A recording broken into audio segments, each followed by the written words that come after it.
Gold, trusted gold buyers. మీరు తాకట్టు పెట్టిన బంగారాన్ని విడిపించి ఈ రోజు ఉన్న మార్కెట్ ధరకు కొనబడను.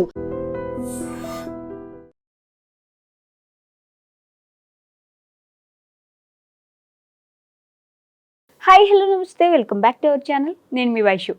ఒక వివాహిత స్త్రీ 4వ ఫ్లోర్ నుంచి చీర కట్టుకుని సినిమాల్లో చూపించినట్టు నేను అక్కడి నుంచి దూకేస్తాను అంటే సేఫ్గా దిగేసి ఎక్కడికైనా వెళ్ళాలి అని చెప్పి ఆలోచనతో దూకింది. అలా పడ్డం బ్రెయిన్ డెడ్ అయిపోయింది. అసలు ఎందుకు జరిగింది, ఆవిడ అలా ఎందుకు ప్రయత్నించింది, ఆవిడ బ్యాక్ అండ్ స్టోరీ ఏంటి, ఈ విషయం గురించి మాట్లాడడానికి ఈరోజు నాతో పాటు సోషల్ యాక్టివిస్ట్ కృష్ణకుమారి గారు ఉన్నారు. మేడంతో మాట్లాడదాం. హలో మ్యామ్, నమస్తే, బాగున్నారా మ్యామ్? ఆ స్టోరీ వింటేనే సినిమా గుర్తొస్తుంది అనమాట. సినిమాని తలపించేలా ఆ దృశ్యం ఉంది ఆలోచించడానికి కూడా. ఏం జరుగుంటుంది అసలు, ఆవిడ ఎందుకు అలా చీర కట్టుకొని బయటకు వెళ్ళిపోవాలనుకుంది? ఈ రజిత ఒకప్పుడు సైకాలజీ చదువుకున్న తర్వాత ఇంటర్న్షిప్ చేసేటప్పుడు ఒక హాస్పిటల్లో ఒక వ్యక్తి పరిచయం అయ్యాడు. ఓకే. అది క్రమంగా ప్రేమకి దారితీసి వాళ్ళు పెళ్లి చేసుకున్నారు. ఓకే. పెళ్లి చేసుకున్న తర్వాత అంటే అతను ఏం చెప్పాడు, పెళ్లికి ముందు నేను సాఫ్ట్వేర్ ఇంజనీర్ని అని చెప్పాడు. ఈ అమ్మాయి కూడా నిజమేనని నమ్మింది. పెళ్ళి అయిపోయిన తర్వాత తెలిసింది ఏంటంటే అతను సాఫ్ట్వేర్ ఇంజనీర్ కాదు, సాఫ్ట్వేర్ ఇంజనీర్ అని అబద్ధం చెప్పాడు. పైగా ఏ పని పాట చేయడు. ఇప్పుడు సాఫ్ట్వేర్ ఇంజనీర్ అయితేనే మనిషిని కాదు మన ఉద్దేశంలో. అతను ఏదో ఒక వ్యాపారమో ఉద్యోగమో ఏదో ఒక పని చేసి తనని తాను పోషించుకోవాల్సిన బాధ్యత నుంచి అతను ఏం చేశాడు అంటే అటు తల్లిదండ్రుల డబ్బులు కానీ లేకపోతే ఇటు భార్య సంపాదన మీద కానీ పైగా కేవలం బతకటం కాకుండా జల్సాలు చేస్తున్నాడు, అప్పులు చేస్తున్నాడు. ఈ విధానానికి ఆ అమ్మాయి విసిగిపోయింది. ఏంటి నేను ఇంత బ్యాడ్ సెలక్షన్ చేసుకున్నానా, నా ఎంపిక ఇంత తప్ప, నేను ఒక సైకాలజిస్ట్ని అయ్యుండి కూడా నేను ఇతన్ని కనిపెట్టలేకపోయానా, నేను జీవితంలో నేను ఫెయిల్ అయిపోయాను అని ఆ అమ్మాయి బాగా ఫీల్ అయ్యి అత్తామామకి అతని సైడ్ కుటుంబ సభ్యులకు కూడా చెప్పింది. అయితే వాళ్ళు కూడా అతన్నే సపోర్ట్ చేశారు. ఏముంటుంది మామూలు జనరల్ డైలాగ్లే, భర్తే కదా సర్దుకుపోవచ్చు కదా, అది ఇది, ఏ మగాడన్నాక ఆ మాత్రం చేయకుండా ఉంటాడా, ఏ ఉద్యోగమే చెయ్యాలా, రెగ్యులర్ డైలాగులు వేశారు. దానికి ఆమె విసిగిపోయి నిద్ర మాత్రలు మింగి ఆత్మహత్యకు ప్రయత్నించింది. సరే హాస్పిటల్లో జాయిన్ చేశారు. అప్పుడు హాస్పిటల్ నుంచి తల్లిదండ్రి ఆ అమ్మాయిని తీసుకెళ్ళి ఇంట్లో పెట్టుకుని వాళ్ళు బాగా అతి జాగ్రత్తగా వాళ్ళు ఏం చేశారు అంటే 4వ అంతస్తులో ఒక రూమ్లో పెట్టి తాళం వేశారు. ఈ అమ్మాయి మళ్ళీ బయటికి వెళ్తే ఏం చేసుకుంటుందో ఏమవుతుందో అనే ఉద్దేశంతో. అయితే వాళ్ళ భయం ఏమై ఉండొచ్చు అంటే అతను మళ్ళీ ఈ అమ్మాయికి ఏవో కబుర్లు చెప్తాడు, ఈ అమ్మాయిని మళ్ళీ ఒప్పించుకుంటాడు, మళ్ళీ ఆ రాక్షసుడి దగ్గరికి ఈ అమ్మాయి వెళ్ళిపోద్దేమో అనే ఒక బాధలో భయంలో వాళ్ళు ఈ జాగ్రత్త తీసుకున్నట్టున్నారు పేరెంట్స్. ఈ అమ్మాయి ఏంటి అంటే ఆ అమ్మాయికి అది ఒక బందికానలాగా అనిపించింది. ఏం చేసింది, ఆ కిటికీలో నుంచి చీర వేసి కిందకి జారి పారిపోదాం అనుకుంది. ఇంట్లో నుంచి చీర అయితే వేసింది, ఆమె జారలేదు, ఆమె పడిపోయింది. మామూలుగా ఆ చీర పట్టుకుని దిగుదామని చూసింది. కానీ సినిమాల్లో హీరోయిన్లు జారరు, హీరోలైనా అవ్వాలి దొంగలైనా అవ్వాలి, హీరోలు కూడా జారరు, డూప్లే జారుతారు. వాళ్ళే చేస్తున్నట్టు మనకు చూపిస్తారు కానీ అది వాస్తవం కాదు. ఈమె పాపం ఇది నిజ జీవితం కదా, జారాలని చూసింది, పడిపోయింది. ఈ పడిపోవటం తలకి దెబ్బ తగిలి బ్రెయిన్ డెడ్ అయింది. హాస్పిటల్కి తీసుకెళ్తే బ్రెయిన్ డెడ్ అయిందని చెప్పారు. ఇప్పుడు ఆ అమ్మాయి చావుకి బతుకి మధ్యలో ఊగిసలాడుతుంది. త్రిశంకు స్వర్గంలో ఉంది ఆ అమ్మాయి ఇప్పుడు. ఇది ఆ అమ్మాయి పరిస్థితి. దీనికి ఇప్పుడు అసలు ఎవరిని బాధ్యులను చెయ్యాలి దీనికి అని అంటే కేవలం ఆ అబ్బాయిని మాత్రం బాధ్యుని చేయాల్సిందే, ఆ అబ్బాయి తాలూకు కుటుంబాన్ని కూడా బాధ్యులు చేయాల్సిందే. ఎందుకంటే మీ అబ్బాయి ఇలా అని ఆమె చెప్పినప్పుడు మరి వాళ్ళు ఆమెకి అనునయించినట్లయితే అసలు ఆ అమ్మాయి నిద్ర మాత్రమే మింగేది కాదు. మా అబ్బాయి బంగారం అని వాళ్ళు బిహేవ్ చేయటం, నువ్వు పెళ్లి చేసుకున్నావు కాబట్టి భరించు అని అమ్మాయికి చెప్పటం అనేది ఆ అమ్మాయికి చాలా బాధించింది. ఆ అమ్మాయిని ఇటు తల్లిదండ్రులకి ఏం చెప్పుకుంటుంది, మీ ఆయన ఏం చేస్తున్నాడంటే ఏం చెప్తుంది, తల్లిదండ్రుల దగ్గర డబ్బులు తీసుకుంటాడు, అప్పులు చేస్తాడు, జలసాలు చేస్తాడు, లేకపోతే నా జీతం డబ్బులు కూడా వాడుకుంటాడు. ఇప్పుడు ఆమె ఒక స్కూల్లో సైకాలజిస్ట్గా పనిచేస్తుంది పాపం. పైగా ఆమె పైన ఇంకొక పెద్ద ముళ్ళ కిరీటం ఏంటి అంటే, నువ్వే సైకాలజిస్టు కదా, నీ భర్తను మార్చుకోలేవా? సైకాలజిస్ట్గా మార్చుకో. నువ్వెందుకు మార్చుకోలేకపోయావు? ఇంక నువ్వు నీ ఇంట్లో నీ భర్తనే మార్చుకోలేకపోతే ఊరినే ఉద్ధరిస్తావు నువ్వు? ఇది ఒక క్వశ్చన్. ఇప్పుడు తల్లిదండ్రులు కూడా ఏమంటారు, నువ్వు సైకాలజిస్ట్వి, నీకు ఆ మాత్రం అబ్బాయి అర్థం కాలేదా? పైగా మేము చెప్పాము, ఆ రోజు నువ్వు వినలేదు. ఇన్ని మాటలు వచ్చేస్తాయి. అదే మేము చూస్తే ఇట్లా ఉండేదా?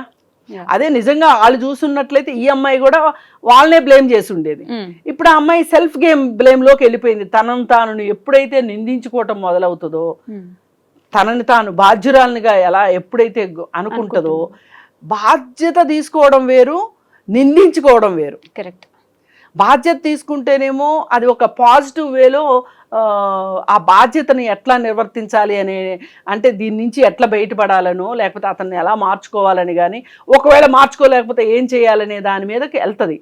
అదే నిందించుకోవడం మొదలెట్టింది అనుకోండి, తను కిందకి జారిపోతుంది. ఇప్పుడు అదే జరిగింది. తను చాలా చాలా ఇన్ఫీరియర్గా ఫీల్ అయిపోయింది. ఆ ఇన్ఫీరియారిటీ నుంచే ఇన్సెక్యూరిటీ వచ్చేస్తాయి, ఇన్సెక్యూరిటీ నుంచి ఇన్ఫీరియారిటీ వచ్చేస్తాయి. అవి రెండు అవిభక్త కవలలు అనమాట, ఇన్ఫీరియారిటీ, ఇన్సెక్యూరిటీ. ఒకదాన్ని ఒకటి పోషించుకుంటాయి, ఆ రెండు కాంప్లిమెంట్ చేసుకుంటాయి. అలాంటి అమ్మాయినైనా వీళ్ళు రూమ్ లో ఎందుకు కూర్చోబెట్టారు? అయితే ఈ పరిస్థితుల్లో అమ్మాయికి ఇంకొక దారి కనిపించక ఆత్మహత్యాయత్నం చేసింది. అలాంటప్పుడు ఆమె బతికింది కదా, బతికినప్పుడు అసలు ఈమెతోటి మనం ఎట్లా డీల్ చేయాలి అనే సంగతి తల్లిదండ్రులు కూడా ఆలోచించి ఉండవలసింది. వాళ్ళు ఎంతసేపుడికి మళ్ళీ అతను ఏమైనా మాయోపాయంతో వస్తాడేమో, పెళ్లికి ముందే మాయ చేసినోడు పెళ్ళయ్యాక మాయ చేయడం ఇంకా ఈజీ, మాయ చేస్తాడేమో అనే ఒక భయంతో వాళ్ళు రూమ్లో వేసి పెట్టారు. ఇది వాళ్ళు చేసిన తప్పు. పైగా ఇలా ఒకసారి ఆత్మహత్యాయత్నం చేసిన వాళ్ళు ఎప్పుడైనా సరే మళ్ళీ మళ్ళీ ప్రయత్నించే అవకాశం ఉంటుంది అనే ఒక ఆలోచన, మినిమం నాలెడ్జ్ ఉండాలి తల్లిదండ్రులకి. కరెక్ట్. ఆ నాలెడ్జ్ లేకపోవటం కూడా ఈమె ఇలా చనిపోవడానికి, అంటే ఈమె ఇలా బ్రెయిన్ డెడ్ అవ్వడానికి మెయిన్ రీజన్ అయింది. ఇప్పుడు బ్రెయిన్ డెడ్ అంటే ఇంకా మామూలు అయ్యే పరిస్థితి లేదు.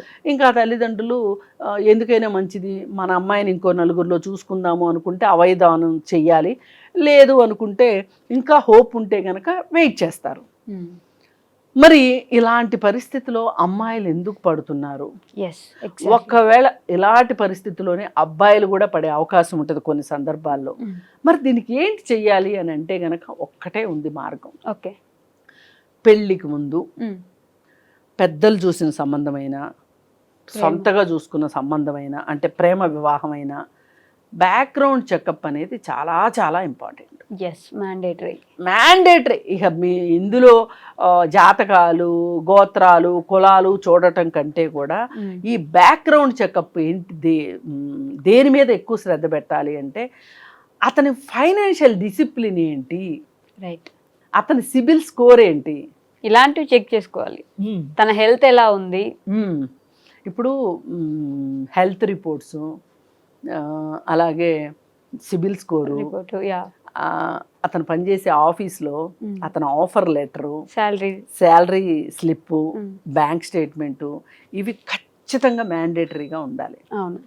అసలు నిజంగా అతనికి ఫైనాన్షియల్ డిసిప్లిన్ ఉంటే గనక అసలు అతనికి వచ్చే జీతాన్ని అతను ఎట్లా వాడుతున్నాడు ఆ డబ్బుని, లేదు అనుకుంటే పర్సనల్ లోన్లు తీసేసుకుని హ్యాపీగా గోవా, థాయిలాండ్ వెళ్ళొస్తున్నాడా, లేదు అనుకుంటే అతని అకౌంట్ నుంచి ఏమైనా గేమింగ్ యాప్లకి డబ్బులు వెళ్తున్నాయా, బెట్టింగ్ యాప్లకి డబ్బులు వెళ్తున్నాయా, ఈఎంఐలు ఎన్ని ఉన్నాయి, అతన్ని ఇవన్నీ చెప్పేది ఏంటి అంటే ఫైనాన్షియల్ డిసిప్లిన్ చెప్తుంది.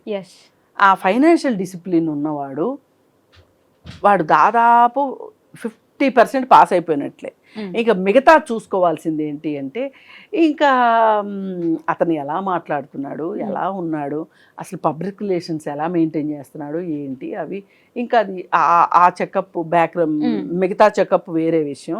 ఇది మట్టుకు మస్ట్ అండ్ షుడ్గా అమ్మాయిలైనా అబ్బాయిలైనా ఇప్పుడు అమ్మాయిలు కూడా రకరకాల కబుర్లు చెప్పి పెళ్ళిళ్ళు చేసుకుంటున్న వాళ్ళు ఉన్నారు, అక్కడక్కడ చూస్తున్నాం మనం. అందుకని ఎవ్వరు చేసినా అది కరెక్ట్ కాదు. ఈ చీటింగ్ అనేది మటుకు చేయడం కరెక్ట్ కాదు. పెళ్లికి ముందు అదని ఇదని అబద్ధాలు చెప్పటం, కొంతమంది చదివామని చెప్తారు. అలాగే ఇంకోటి ఏం చెప్తుంటారంటే జీతాలు తక్కువైనా ఎక్కువ అని చెప్తుంటారు, మళ్ళీ వయసు ఎక్కువైనా వయసు తక్కువ అని చెప్తూ ఉంటారు. ఇక అందుకని చెప్పి ఏదైనా సరే ఒకప్పుడు 100 అబద్ధాలు ఆడైనా ఒక పెళ్లి చేయమనేవాళ్ళు. ఇప్పుడు అసలు ఒక్క అబద్ధం కూడా ఆడొద్దు, ఉన్నది ఉన్నట్టు చెప్పండి, అయితే అవుతుంది, పెళ్లి కాకపోతే కాకపోతే. అబద్ధాలు చెప్పకుండా చేసుకోవడమే పెళ్లి బెటర్. ముందే బ్యాక్గ్రౌండ్ చెకప్ ఖచ్చితంగా చేయాలి. అమ్మాయిలైనా చేసుకోవాలి, అబ్బాయిలైనా చేసుకోవాలి, పేరెంట్స్ అయినా చేసుకోవాలి. ఇప్పుడు అలాంటిది ఏదన్నా జరిగి ఉంటే గనక అసలు ఈ అమ్మాయి అతను పెళ్ళే చేసుకునేది కాదు, ఇవాళ అసలు ఇంత బాధపడాల్సిన అవసరం ఉండేది కాదు. అందుకని చెప్పి పైగా ఆ అమ్మాయి పిల్లలు కూడా లేరు. అసలు అతను మారడు అనే ఒక ఆలోచనకు వచ్చున్నట్లయితే ఆ అమ్మాయి అది గట్టిగా అమ్మాయికి అర్థమయ్యి ఉంటే గనక అసలు బయటకు వచ్చేసేసి తన కాళ్ళ మీద తను బతకడం ఏం కష్టం, అదే కదా. కానీ తను ఏమైపోయిందంటే నీ సెలక్షన్ ఇంత రాంగా, నువ్వు ఇంత తెలివి తక్కువ దానివా, సైకాలజిస్ట్ అయింది నువ్వే ఇలా చూస్ చేసుకున్నావు. ఏదేమైనప్పటికీ తను ఒంటరిగా అయినా బతకడానికి సిద్ధపడి ఆ పెళ్లిలో నుంచి బయటకు వచ్చేసి ఆ డిసిప్లిన్ లేని వ్యక్తితోటి బాధలు పడే కన్నా బయటకు వచ్చేస్తున్నట్లయితే కనుక ఇవాళ మనం ఇలా మాట్లాడుకునే వాళ్ళం కాదు. కాకపోతే చుట్టూ వాళ్ళు ఏదన్నా మాట్లాడుకుని ఉంటారు, తొందరపడింది, పెళ్లి చేసుకుంది, ఇలా అయ్యింది, అలా అయ్యింది అని అనొచ్చు. అవన్నీ తాత్కాలికం, 1 రోజు అంటారు, 2 రోజులు అంటారు. కానీ ఇవాళ కనిపించిన తల్లిదండ్రులకి బిడ్డ లేకుండా పోవడం ఎంత బాధాకరం. అందుకని ఇలాగ ఎవ్వరు ఏ ఆడపిల్ల ఇలా చేసుకోవద్దు. మీరు పెళ్ళికి ముందు బ్యాక్గ్రౌండ్ చెకప్ చేసుకోండి, ఆలోచించండి. అంతేగాని ఒకవేళ పెళ్ళయిన తర్వాత అయినా అడుగు వెనక్కి వేయడం పెద్ద కష్టమైన పనేం కాదు.